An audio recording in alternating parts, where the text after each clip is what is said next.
আজর উনি হলেন ইব্রাহিম নবীর চাচা। ইজ ক্বালা ইব্রাহিমু লিআবিহি আযার, এই কথাটা কোরআনে আছে। এই আবিহি শব্দটা আরব দেশে চাচারেও আবুন কয়, দাদারেও আবুন কয়।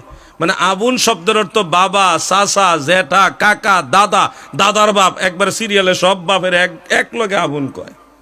আর যিনি জন্মদাতা পিতা তাকে আবুনও বলে, কিন্তু অরিজিনালি ওনাকে বলা হয় ওয়ালিদ। কি বলা হয়?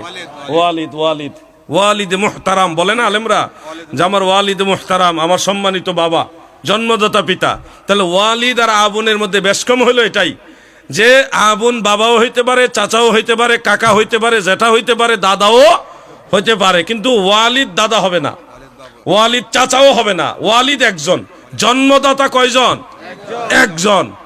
আমি যখন বিষয়টা কোরআন শরীফের আয়াত দিয়ে বুঝাইলাম যে কোরআনেও আবুন শব্দ দ্বারা বাবা, চাচা, জেঠা, দাদা সবাইরে বুঝাইছে।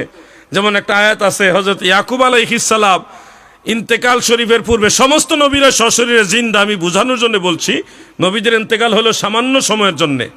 তো ইয়াকুব নবী ইন্তেকালের পূর্বে ওনার সন্তানদেরকে বললেন, তোমরা কার ইবাদত করবে? আমি পর্দা নেওয়ার পরে, হে আমার সন্তানেরা, তোমরা কার ইবাদত করবে? তখন সবাই উত্তর দিলেন, ক্বালু না'বুদু ইলাহাকা ওয়া ইলাহা আবাইকা ইব্রাহিমা ওয়া ইসমাঈলা ওয়া ইসহাকা। এইভাবে উল্লেখ আছে যে আমরা সবাই ইবাদত করব আপনার ইলাহির, ওয়া ইলাহা আবাইকা, আপনার বাবাদের ইলাহি। বাবা কারা? ইব্রাহিম, ইসমাইল, ইসহাক, তিনজনের নাম আছে এখানে। তিনজনকে কোরআনে আবুন শব্দ দ্বারা আখ্যায়িত করলেন। ওয়া ইলাহা আবাইকা ইব্রাহিমা ওয়া ইসমাঈলা ওয়া ইসহাকা। তাহলে ইব্রাহিম নবী হলো ইয়াকুব নবীর দাদা। ইয়াকুব নবীর কি?